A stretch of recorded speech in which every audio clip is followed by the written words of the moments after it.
کے حال پر غور کیا جس نے اپنی خواہش نفس کو اپنا الہ بنا لیا؟ اللہ اکبر، الہ، لا الہ الا اللہ، کلمہ توحید کا مرکزی لفظ یہاں آ رہا ہے، من اتخذ الہہ ہواہ، جس نے اپنی خواہش نفس کو اپنا معبود بنا لیا، الہ بنا لیا۔ افانت تکون علیہ وکیلا، کیا آپ ایسے شخص کی کوئی ذمہ داری لے سکتے ہیں؟ سود حرام ہوا کرے جی، حرام ورام،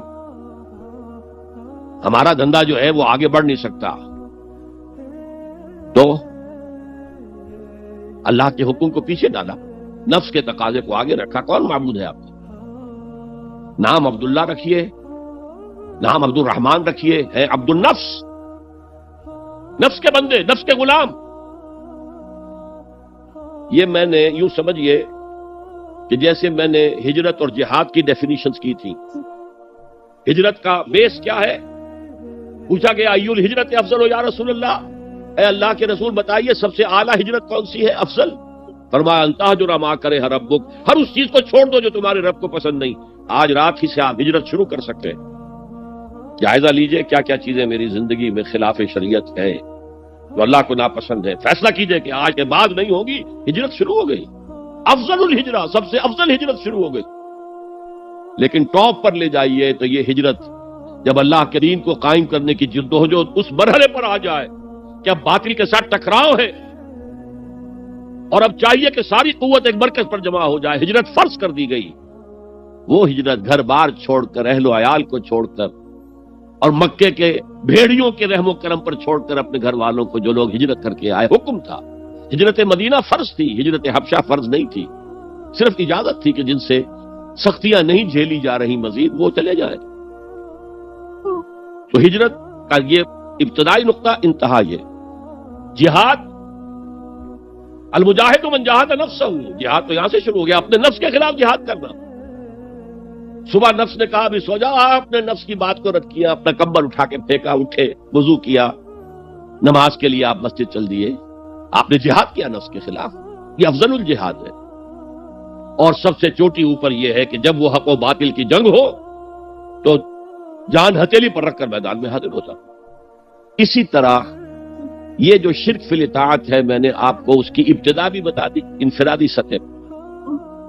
افرأیت من اتخذ الہہ ہواہ افانت تکون علیہ وکیلا، کیا تم نے غور کیا اس شخص کی حالت پر جس نے اپنی خواہش نفس کو اپنا معبود بنا لیا، الہ بنا لیا، کہہ رہا ہے لا الہ الا اللہ، لا الہ الا اللہ، لیکن الہ تو اس کا نفس ہے۔ اب اس کو انتہا پر لے جائیے۔ عہد حاضر کا سب سے بڑا شرک، سب سے بڑا شرک، سب سے بڑا شرک عوامی حاکمیت کا تصور ہے۔ حاکم اللہ کے سوا کوئی نہیں، ان الحکم الا للہ۔ ظاہر بات ہے فرعون نے اگر دعویٰ کیا تھا میں تمہارا خدا ہوں، انا ربکم الاعلی، تو کیا اس کا مطلب یہ تھا کائنات میں نے پیدا کی ہے، تمہیں میں نے پیدا کیا؟ ذرا سوچئے، کیا وہ بزرگ موجود نہیں ہوں گے جنہوں نے اسے دیکھا ہو کہ آج اس کی ولادت ہوئی تھی، کل اس کی کوئی اور سیریمنی ہوئی تھی؟ یہ کیسے دعویٰ کیا تھا؟ میرا حکم چلے گا، میں نہیں جانتا، الیس لی ملک مصر، مصر کی حکومت میری ہے کہ نہیں؟ یہ دعویٰ تھا، یہ خدائی کا دعویٰ۔ کسی زمانے میں وہ فرد ہوتے تھے، نمرود ہوتے تھے، نماردہ، فراعنہ۔ جمال عبد الناصر نے نعرہ لگایا تھا نحن ابناء الفراعنہ، بڑے فخر کے ساتھ، ہم فرعونوں کی اولاد۔ اور صدام نے لگایا تھا نعرہ نحن ابناء النماردہ، ہم نمرودوں کی اولاد۔ عراق کے بادشاہوں کا لقب نمرود تھا، اور مصر کے بادشاہ فراعنہ تھے، فرعون تھے۔ زمانے کا جب ارتقاء ہوا ہے اور اس میں فیصلہ کن کام جو ہے وہ حضور نے صلی اللہ علیہ وسلم، جب حضور کی حیات طیبہ کے بعد خلافت انفرادی سے اجتماعی ہو گئی، جب تک نبوت جاری تھی نبی ہی خلیفہ ہوتا تھا اللہ کا، اس کی ہاٹ لائن اللہ کے ساتھ وحی کی لگی ہوئی ہے، ادھر سے حکم آتا ہے وہ امپلیمنٹ کرتا ہے، جہاں اس کا حکم نہیں ہے وہ اپنا بیسٹ ججمنٹ استعمال کر کے فیصلہ کرتا ہے۔ یہی ہے وائس جرنسی، یہی ہے خلافت، ایسنس آف خلافت یہی ہے۔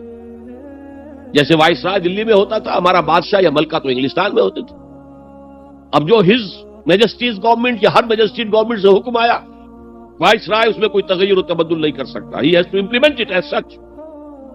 جہاں کوئی حکم نہیں ہے تو وہ مقام پر بیٹھا ہے, آن دی اسپاٹ ہے, حالات کو دیکھے اور جو مملکت اور کنگڈم کی مصلحت میں سب سے بہتر نظر آئے وہ فیصلہ کر لے.